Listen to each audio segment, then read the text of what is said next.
Ladies and gentlemen, citizens of the universe, this is Roster Watch. My name is Alex Dunlap. I'm joined by Cody Carpentier. And Cody, today we're going to be talking about our final wide receiver rankings for the 2025 NFL Draft.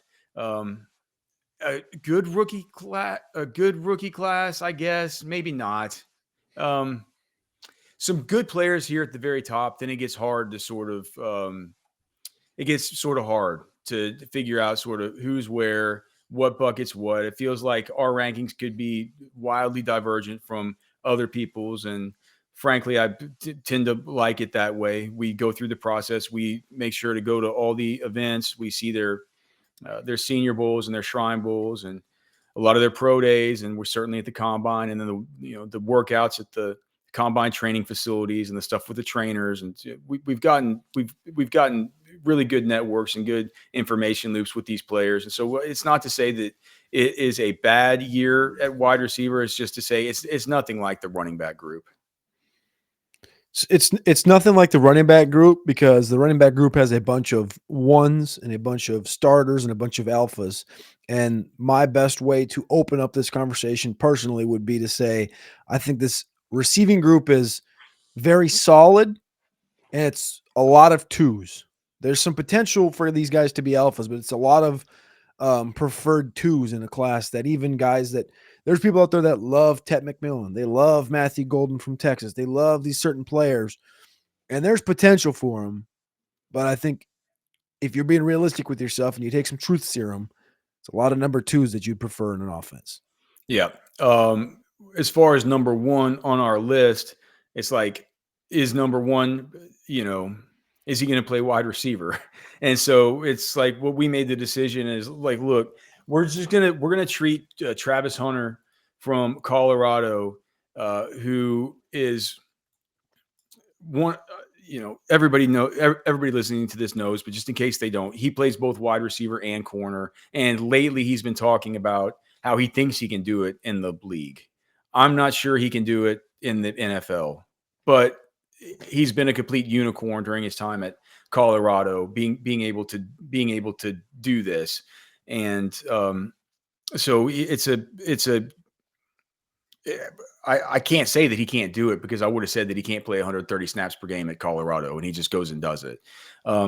So what we said is, if we're going to just be ranking him as purely a wide receiver, he's the best wide receiver in the class. And that's what makes him such a special prospect.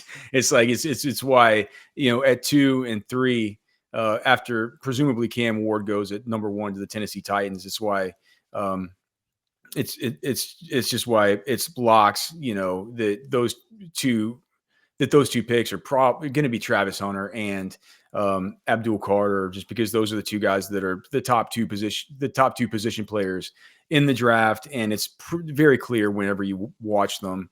And it's why even a team like Cleveland, even if they were in love with Shedeur Sanders, I think it would be super hard there. And it's why the Patriots are just praying, please just take Shedeur Sanders at 2 or at 3, and let one of these two fall to us. So for me, Travis Hunter, his suddenness, his movements, his ability to stem, it's been since it's been since 2014 where I've just seen players who can just such natural catchers of the football, like the way that he is, the way he sees the ball in, his tracking, his framing, just the super, super solid hands. He just has everything. And so if we knew he were going to play wide receiver, we would say like, well, this is a lock. This is super easy at the top, just like Ashton Genty. But the problem is he might get drafted as a cornerback and play 15% of snaps and there's, just some kind of offensive set. So for fantasy, it's going to be different. But as far as the prospect rankings, Cody, Travis Hunter certainly here at the very top. Certainly here at the very top. And I think I've said it before, but when you look at what Travis Hunter brings to the table, he's a top 10 graded player at corner. He's a top 10 graded player at receiver. And the comp that I came away with off the jump a couple months ago was more of a stylistic comp than anything. And I don't think he has quite the speed, but Jamison Williams in how his frame is built and his ball skills. I think Hunter, one of his key traits is just his ball skills. And when I opened up this conversation saying it's a class full of preferred twos, this is the one guy. This is the one guy that if you told yourself a story that he never played cornerback another down in his life, you could say this is the one guy in this class at the receiver position that could get to the Justin Jefferson conversation, could get to that tier. But he's not going to not play corner. He's going to definitely be playing corner at least a little bit, maybe potentially as his sole position in the NFL, which is How can you maniacal. not play him at wide Explain receiver? it. If we were talking about a guy, like you said, it's got Jamar Chase, Justin Jefferson. It's like it has that level upside. I just don't understand. It's maniacal, literally. Yeah, I just, it's like good problem to have if you're a team or if you're Hunter or I haven't really thought about this until just now. If he does do the unimaginable and plays both ways and is good, is as good as he's projected to be at both, like you said, a top 10 overall player in the whole draft at both positions. Does he get paid like the 30 million wide receiver plus the 25 million 25 million corner? Like, or is it some kind of, I don't even, they're like, he breaks the rules of how compensation even works in the league. How would they do that? Does he get paid like two players? He's taking two spots on the rot, or two spots on the actual, like all 22 for as far as the players on the field. I think it comes down to the at the point in time that his contract will be up. So in 3 years, they'll probably start negotiating and having those conversations. Point is, if I think the in theory, I think the answer to this would be, well, if he's a top 5 corner and he's a top 10 receiver, he's probably going to he might make, top 3 money overall between the two positions, right? No, But what you're saying is he's not only hypothetically your 53rd player, he's your 52nd and your 53rd player, right? He's taking up 2 positions, allowing you to have one less guy at that position or one more guy at a different position. So there's a value in it from that perspective too. Hope he's got a smart agent. He needs to get paid like two people if he's going to be playing. If he's going to be playing, Well, I don't know if you can get two people. He's going to need to be the highest paid. He's going to need to be the highest paid player in the league. If you're the highest paid corner, so the top salary right now is Jair and Denzel Ward, $24 million in the secondary. I thought it was closer to 27, but all right. So say just say 20. All right, $25 million. These are the cap hits. So total cash, I guess, is probably different here. Total cash, top of the league at cornerback isn't it Stingley now? I thought it was, but that was fresh, so it should be in here. This is wrong. I don't know why this is here. I think Stingley's something like 30 million. I thought he was too, because it was Stingley, because then Horn got his deal after Stingley, right? It's just all right. So we say 30 million. And then what's the Jamar Chase? 40. So Jefferson's 35, Lamb's 34. Sure, well, it's probably I'm not sure you're gonna be able to, if he's as good as people think he's going to be and as good as he's projected, I'm not sure you can pay him 70 million. No, that's the thing. The thing is, he kind of creates his own bridge between positions and quarterbacks. Yeah, I think he needs to. Yeah, I have no idea how it would even work. I hope he has a smart agent. Well, I'm sure he does.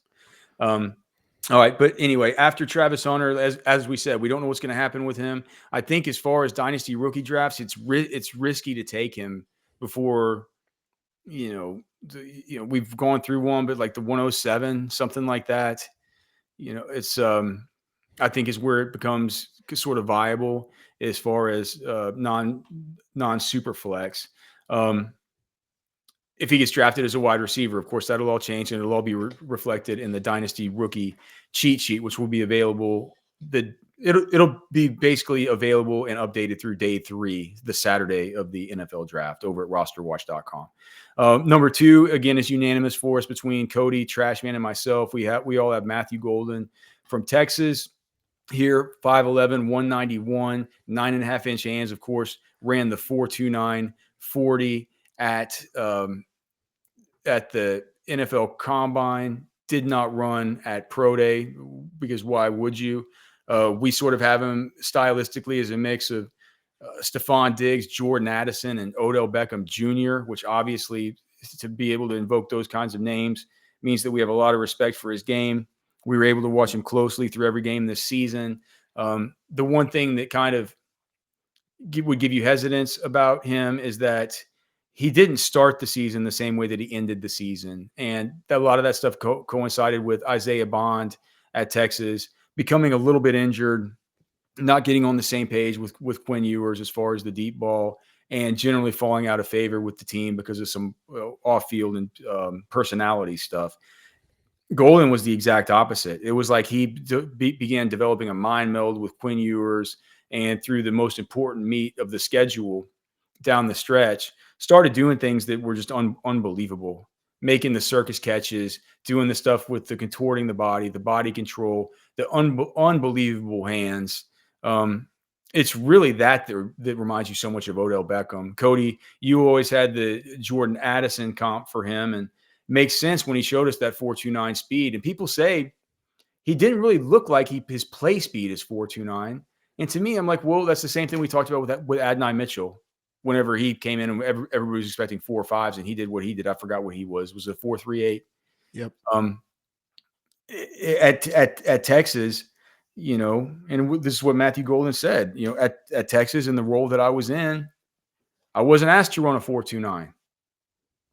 I was asked to be the quarterback's best friend. I was asked to move the chains. I was asked to make the absolute clutch catches during the most important times in the biggest football games, and that's exactly what he did.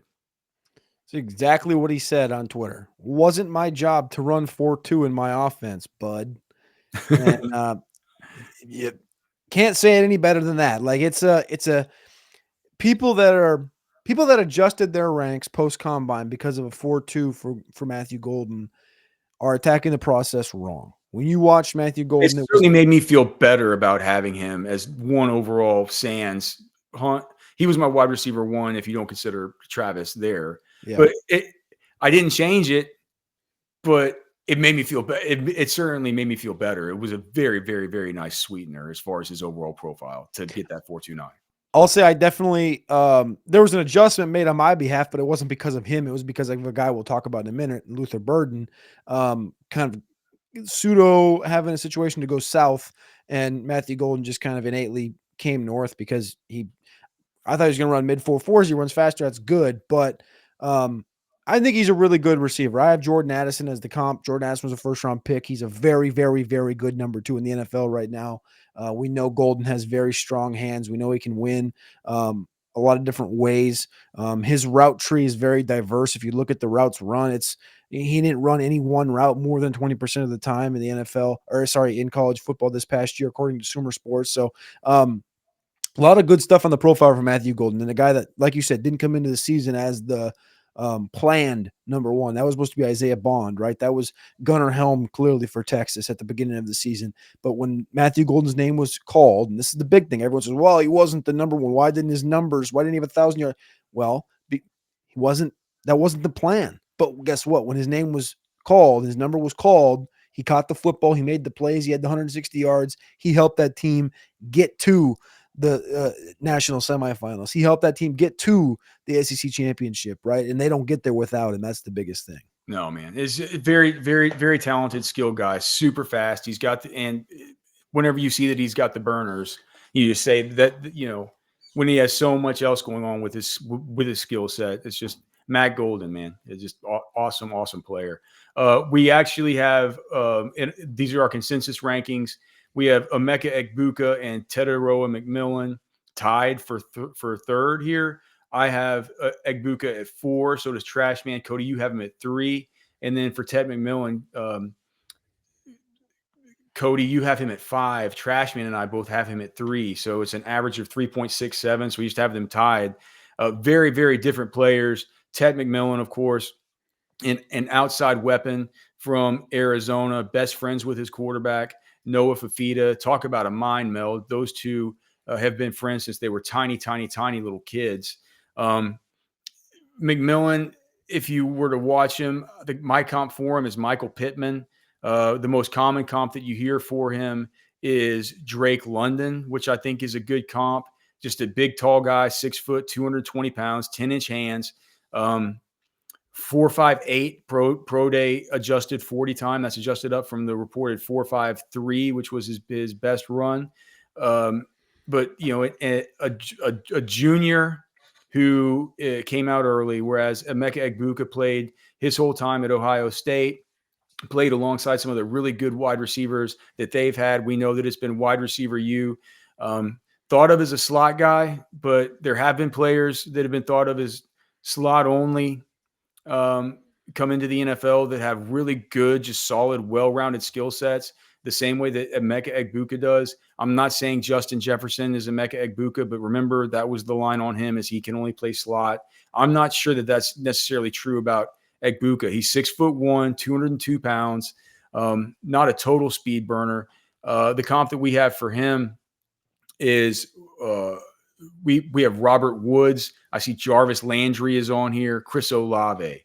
Cody, you have Egbuka ranked as your wide receiver 3 in this in these rankings, where we have Travis Hunter as the number 1 guy. So you're a little bit higher on him than we are, a little bit lower on McMillan. What is your reason? I think it's fine, but what is your reasoning for it? I'm just a little more worried about the Tetero McMillan archetype.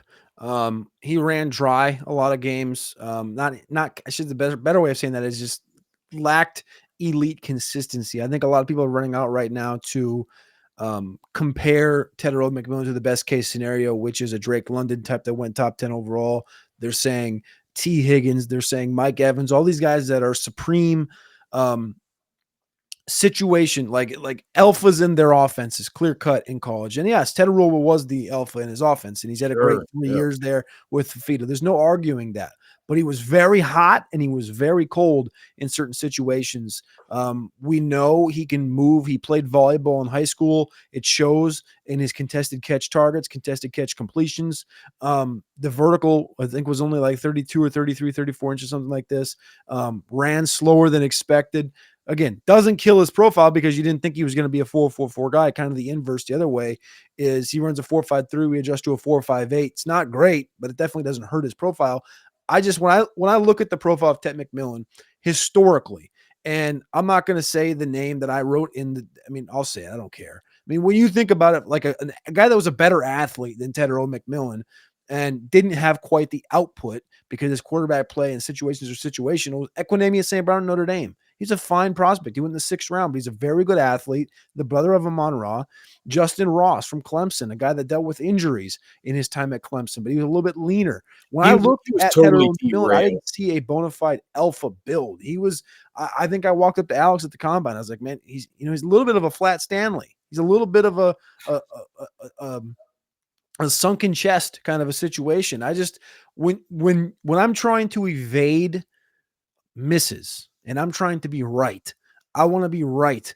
I'm going to be right on Emeka Egbuka because I know Emeka Egbuka is good. I know Emeka Egbuka is going to be good in the pros, and it's a more consistent, dependable piece. And when you hear the comps of Robert Woods, Jarvis Landry, Chris Olave, you think of consistency, you think of 10-year vet, you think of things like this. When I think of Ted McMillan, I think that there's potential there. But as far as longevity, consistency, I think there's more flags on the Tetero McMillan profile than there aren't. And so for that reason, Tet's going to be lower for me than Emeka Egbuka and Luther Burden, who's number 4 from Missouri. And both Emeka Egbuka and Luther Burden fit my flavor at the wide receiver position. And that flavor is that archetype. That archetype is 5'11" to 6 foot. It's the 190 to 205 pounds. The guys that run around that 4.45, 4.50 area. They play some slot, but they got really good hands and they're really meaty and they're really aggressive and they're dependable.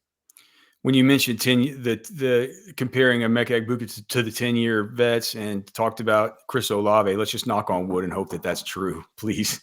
All right, so on to the next one. You said it best. Technically not the fourth, but the fifth, because we have two guys tied for 3. So our wide receiver 5 is Luther Burden from Missouri, 6 feet, 205 pounds, tiny hands at just 8.5 inches, which is certainly a red flag for me. I know it's a red flag for Cody. He ran his 40 in a 4.41. We see him as sort of a Terry McLaurin type.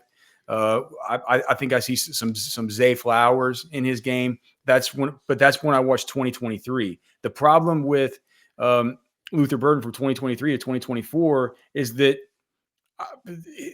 I don't know. I've tried it. I've tried and looked and looked and looked and looked. I still can't find the proper answer as to what happened with the Missouri offense to make Luther Burden not as good this last season. I can't. It's the same quarterback, same system. Cody talks about how he thinks that it could have been the running game, and Cody, what was Cody something? What was Cody Schrader.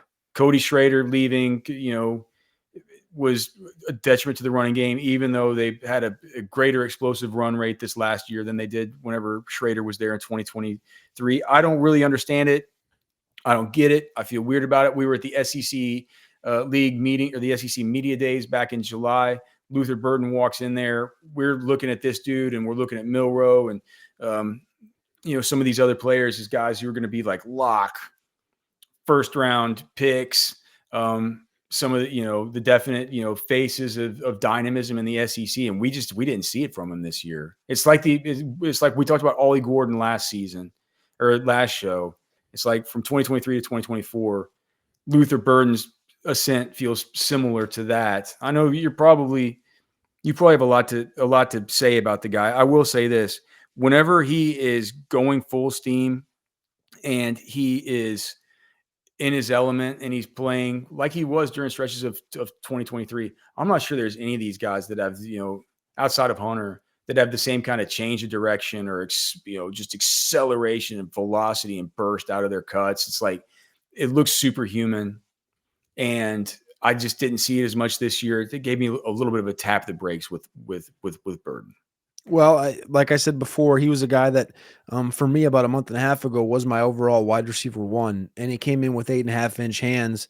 And when you historically, when you look at that, Colby Listenby is the only receiver that fits my archetype, which is the 5'10" to 6 foot, 190 to 205 pounds. In that range, he's the only guy with smaller hands than Luther Burden that fits that, and the only successful player in the archetype that was in the bottom 25 in hand size was George Pickens, right? And George Pickens, I think, is at 9 or 9 and an 8 or something, maybe 8 and 7, 8, something like this, a little bit bigger.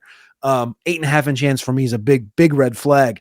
But when you look at the profile, 3.7% drop rate, not bad. 55% of his yards in college football came after the catch. And that's more than anybody that we'll talk about in the top 10. I think Savion Williams had like almost 70%, but Savion, for honest purposes and just to keep it tight, Savion Williams is more of a running back to me than he is a receiver, but we can talk about that at some point. But Luther Burden, I think the one thing you hit on is, other than Travis Hunter or next to Travis Hunter, this is the guy, if I'm going to draft somebody in projection, and in NFL draft circles right now, it's like late first, probably not, probably going to be the first receiver off the board in the second round conversation right now. This is a guy for me, and I've gotten kickback on this, but like, you think about like the Eagles, allowing like the Eagles to get a guy like this to play in the slot, and the dynamo that this guy brings to the table, it's not fair. It wouldn't be fair. And this is a guy that has the upside to move outside and to, become a DJ Moore, and then up into that next tier potentially if he's in the right spot. So I love everything Luther Burden brings to the table. It's the exact thing that I look for in a prospect, man. This guy ran a 4.40. There's not a lot of red on this guy's sorry, my dog just barked at me. There's not a lot of red on this guy's profile. I love every bit about it, except for the hand size and obviously the tick down in output this past year. At number 6 overall, Cody and Trashman have him at 7. I have him at 6. Is Trey Harris from Ole Miss, a redshirt senior, 6'2.5", 205 pounds, ran a 4.54 40. as far as and then the one thing that really pops out just as far as his profile, the other thing that we need to say about Luther Burden is he has one of the youngest breakout ages of this whole class too. Trey Harris, similarly, not as good a breakout age, but only 20 years old whenever he got his breakout. But just this last season, even though it was cut short a little bit by injuries, just an completely outrageous 5.15 yards per route run, which is absurd. He brings to mind guys like Marvin Jones. Limited games, though. Yeah, limited games for sure. Like I said, small sample, but not that small a sample. It's not like it was just one game that he did it on. Yeah. He brings to mind guys like Marvin Jones, Keon Coleman, Cedric Tillman, Nico Collins, Cortland Sutton. This is the kind of guy that we're talking about here. My main issue with him is and it's an issue with Cody too, but it's another kind of let's tap the brakes here on the Lane Kiffin offense, right? Is it too gimmicky? Is it going to work? Right? Is this skill set gonna translate? People will say, well, AJ Brown, all that stuff. Well, it's a different time now. So you can't just look at the Ole Miss and just say that, right? So with Trey Harris, you're looking at another guy that's not necessarily size speed, but certainly great size, really, really good hands, super efficient, but was definitely put in some very, very, very advantageous spots within that offensive scheme. Yeah. I think Harris is a good receiver. I don't really have much to add because I have some of the biggest questions in this draft class about Dart and about Trey Harris because of this Lane Kiffin offense and just how efficient those two guys worked together.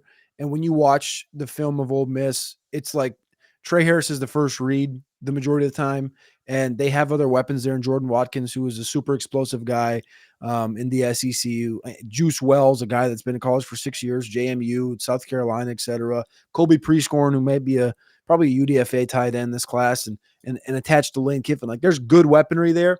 And Trey Harris, back-to-back 900-plus yard seasons. I love my Marvin Jones comp because it's just a really good player that doesn't get a lot of credit, but was a successful player in the NFL with upside. I think there's upside to Trey Harris's profile, of course, if he continues to grow. You look at the routes he ran this year. I just found this stat. I mean, Sumer Sports put out a draft guide. It's one of my favorites. I mean, it's probably my favorite this year. They have the route trees listed out in here for all the routes these guys ran in college. The route tree for Trey Harris, 75% of his routes, 70% of his routes were either a go, a curl, or a post. So all breaking on the same thing, right? In breaking, a curl, in breaking, post. 70% of his routes were one of those three. If you would have asked me, if you could have just asked me what you said, 75% or three routes, and I would have. Those are the three that I would have guessed. It's like if you watch the guy enough, that should have. That's a very good point. All right, let's go to the next one. Tied for 7th place. I have Jaden Higgins at 8 overall. Cody has him at 6. Trashman has him at 10. Jalen Noel I have at 7 overall. Cody has him at 9. Trashman has him at 8. So those two guys are tied for 7th. The two Iowa State players. I think Jaden Higgins goes ahead of Jalen Noel. Very different types of players. Whenever we talk about Higgins, you have it here. It's like, you think he's like a Tim Patrick or a big Adam Thielen. I look at him and I see more like an Allen Lazard, Kenny Golladay type of player. With that being said, with the 4.47, that takes the Allen Lazard kind of out of the equation for me. Maybe a little bit more like a Golladay. He's 6'4", 217 pounds. Jalen Noel, a completely different player. I feel like more of a dynamic sort of spark plug type of guy. 5'10", 196. He ran a 4.39. My comp going back to the Senior Bowl was Amon-Ra St. Brown, but since then I've watched him a little bit. I think there's a little bit of Christian Kirk there to him. I know that you liked your Khalil Shakir comp for Jalen Noel. obviously really awesome guys. If you listen to the Roster Watch podcast, you've heard us talk about them in depth. But as far as the final overall rankings, that's where they shook out. And these are two really good receivers that coming into the process, even though they both had 1,000-yard seasons, which is the first time in the Big 12 since Hollywood Brown and CeeDee Lamb that two receivers on the same team have had 1,000 yards receiving on the same team. I didn't really know much about them. We go into the Senior Bowl and Jalen Knowles pretty much all right, I like this guy. And I think you've comped him to an Amon-Ra type of a potential. And he's I wouldn't quite say he's a total alpha of a human being, like the mentality, but He's a dog. He's definitely got the dog in him. He's an explosive playmaker with the ball in his hands. But I will say Jaden Higgins, and this is the reason that I have Jaden Higgins higher. I have him as my wide receiver 6, and I think he's going to go higher in the actual draft. I think Higgins will go higher. And I have Noel as my 9. Is Higgins when I got up on him at the Senior Bowl, didn't impress me the most off the hoof when we were just watching practice. But when I got up on him on that second or third day, this guy's a really, really, really good athlete. And not just in the sense of you watch him, you read the numbers off the board. It's oh yeah, Jaden Higgins, he came in 6'4", 217, 447, good athlete. Yeah, sure. Numbers make sense. But I'm talking about you walk up on the guy and he's striations head to toe. And you can tell he's cardio fit. And you can tell he's just ready to go out there and long arms. He's going to run every route. He's going to do everything possible to win. And these are he's an interesting one from the comp perspective. He sort of reminds me of being that first receiver drafted in round 2. Would that shock me? No. If he was drafted to have Luther Burden, it wouldn't shock me if an NFL team fell in love with him. I think of isn't Egbuka going to be the first receiver drafted in round 2? I sort of think he's going to go at the end of round 1. I mean, I think one of Egbuka and Burden goes in round 1. The other one probably is the first receiver off the board in round 2. But what I'm saying is I don't think that Higgins would surprise me. When I think of guys like Nico Collins, who was also a former Senior Bowler, a guy that was disrespected, I would say. I think Higgins has got a better profile than Nico Collins, and I love Nico Collins. Lazard, he played the Xavier Hutchinson role at Iowa State and just played it 3 times better than him. Mm-hmm. He's a guy that can play big slot. I think of a Michael Thomas from Ohio State. Michael Thomas was not truly maniacal at Ohio State, but he became it at New Orleans. And in a situation, I think that's the comp that made me really start to fall in love more and more with Jaden Higgins throughout the pre-draft process now is I see some Michael Thomas in there. And I haven't written that into the sheet, but I see some Michael Thomas in Jaden Higgins' profile. And I think there's some longevity to him.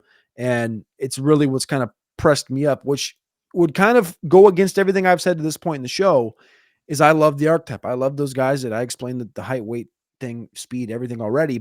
And I'm generally a little bit lower on these bigger guys, but when they're bigger, like a Nico, and they're good athletes, I like Jaden Higgins a lot. And I didn't think that 2 months ago. At our number 9. So number 9 and number 10 are Torrey Horton from Colorado State and Isaiah Bond from Texas. These two teams actually played each other this year. And I think I remember Jahdae Barron doing a pretty good job on Torrey Horton in that game for sure. But if you do watch Torrey Horton, what you'll see is he is tall, slightly bit skinnier than I would like. What does he even weigh? I think he came in at 191 or 190. No, 6 foot 2.5, 196. He ran a 4.41, and he kind of, whenever we talk about our comps for him, he kind of has some Josh Reynolds to his game. We also have a little bit of another oddly Marvin Jones comp there for him. I think it's kind of the tall, skinny kind of comp there with him. Tall, skinny, effective, and just super good with the ball in his hands. 3.45 yards per route run, although that is also a little bit of a smaller sample. He was hurt towards the end of the season there at Colorado State this year. There were reports that he was being offered up to $600K to leave Colorado State, wanted to stay there with his quarterback. Was it Brennan F. Nicolosi? I forget what his Yeah, Brendan Fowler, Nicolosi, and those guys stayed. So smaller school, all that. But the fact was there were other schools that were pretty hot and heavy after Torrey Horton, and Colorado State had to do a lot to kind of make it right and keep the guy there. As far as Isaiah Bond from Texas, we talked about it. Some kind of knee issues that he had as a transfer coming out of Alabama to Texas. Everybody will remember, I think it was the catch in the Iron Bowl from Milrow to end that game versus Auburn. And then comes to Texas, gets paid like $900K in NIL money, is the presumed wide receiver one, starts the season out kind of looking like it. Only 100 yard game though at Texas during his time there. He was injured for a lot of it, and then there was some talk that he maybe kind of saved himself towards the end of the season. As far as his ability to be out there and everything, there were people around Austin that had questioned, it's like, is this guy really giving it his all to end the season? And that was what a lot of the character stuff that you heard at the combine, that's where that stuff came from. So the issues with that at Alabama and at Texas, but he does have speed for days that you can't deny, running a 4.35 at the Texas Pro Day, which we would adjust to a 4.4, which we didn't need to do because he got a 4.39 at the combine. I think Bond is higher top speed than Matthew Golden running the 40, which is something that's kind of hard for me to understand, that Matthew Golden runs a 4.29, Bond runs a 4.39, but he generates a higher top speed. I'd be interested to hear your thoughts on that. Also, small hands, 8.5 inch hands here in this one. We have him we think that he's got some Jalen Waddle to his game and maybe a little bit of D.D. Westbrook. I think as far as Bond, I'm the lowest. No, so I have him at 10. You have him at 11. Trash Man loves him at 6. We all have Torrey Horton around number 8 or number 9. Yeah, I love Horton. Horton's a guy that, just to easily explain it, I wished he would have came out this past season out of Colorado State. He's a guy that back-to-back 1,000-yard seasons. He goes in, should have came out last year, like I said. He goes in, gets hurt, has to have surgery, comes out pre-draft. I think I had him in the teens. I was really high on him in the teens. I think I would still be high on him today. I think this is going to be one of the higher ranks you'll see, is having Torrey Horton personally at 8 in the space. But I was expecting this build that was, Jerome Simpson-esque, or like this, a stretched Devonta Smith, which would have been like a 6'3" and like a 182. That was my expectation based on, well, that's how he looks. Listings everywhere else. He came in 6'2.5", 196, put that weight on, and then ran the 4.41. Now, again, he did have knee injury, but that knee injury happened this year. He had surgery, came back, and ran a 4.41, which I thought was awesome, and kind of helped boost his profile up a little bit. Like Trey Harris, his yards per run's a little bit broken. His is 3.45, which is very good, but a little more broken. The Josh Reynolds comp is that's mine. That's my favorite. And people will say, well, that's a terrible comp. It's like, well, Josh Reynolds was the guy that followed in line after Mike Evans and was the receiver at Texas A&M that was obviously not in the same conversation, but he was sought after. And I think a guy like Torrey Horton, if he gets to a Josh Reynolds or exceeds a Josh Reynolds, it's going to be a very successful career, because you remember Josh Reynolds in LA when he was the third receiver with Kupp and Woods was fun to watch. So I love Torrey Horton, probably my most favorite prospect at the wide receiver position this year. And then Bond has just slowly trickled down throughout the entire pre-draft process. A guy that, told us he was going to run a 4.2, maybe 4.19, didn't do that. Got another opportunity at the pro day, didn't do that. We haven't heard the best or the most glowing reviews off the field for Isaiah Bond behind the locker, or in the locker rooms and stuff like this. The small hands go into account. I see some Jalen Waddle there. When you look at the overall profile for Isaiah Bond, it ain't great. It ain't like a typical player that comes in at 5'10", 190 pounds, and you're thinking, you're going to get some upside here. You're going to potentially see a career output, a career projection for a guy like Bond would have been, he goes to Texas this past year and he goes super dynamo. But he did that a couple times. He got the ball in his hand against Florida, against Michigan, against Colorado State, and he turned up field. He created space, created yak. I think he had the number was 49% of his catches, 49% of his yards were after the catch this past year. So nearly half of his yards came after the catch. He's very good with the ball in his hand. He's not quite Xavier Worthy. He's not quite Luther Burden. He's not quite these guys that can break tackles and truly take any football to the house. But he's very good. I just have questions because I don't know what the real ceiling is, and it kind of reminds me of a Jalen Waddle, where there's a lot there that you like, but there's not a lot there that you really love and you think can take you to the next level. He's just a really good receiver. All right, so we'll get out on this one. Let me ask you a tough question, because for me the answer here is Jack Bech from TCU. Who's the one player that you wish we had in the cumulative top 10 that's not in the cumulative top 10? Honestly, nobody. There's not a single receiver outside the top 10 that I think deserves to be in that conversation. I think Alec Ayamaner's in that conversation. Jack Bech should be. Jalen Royals, I think I could tell you a story from Utah State. He's one of my favorites, but the one guy that probably deserves it the most was overshadowed at Arkansas this year. He's 6'2", 7/8, 212 pounds. He ran a 4.43, and this guy's family is maniacal. At the combine, they would not shut up, and that's got to be the one, the only. He's got a mullet. Got to give him a little bit of respect. We could potentially see Isaac Tesla jump into some people's top 10s after some good draft capital comes down in Green Bay.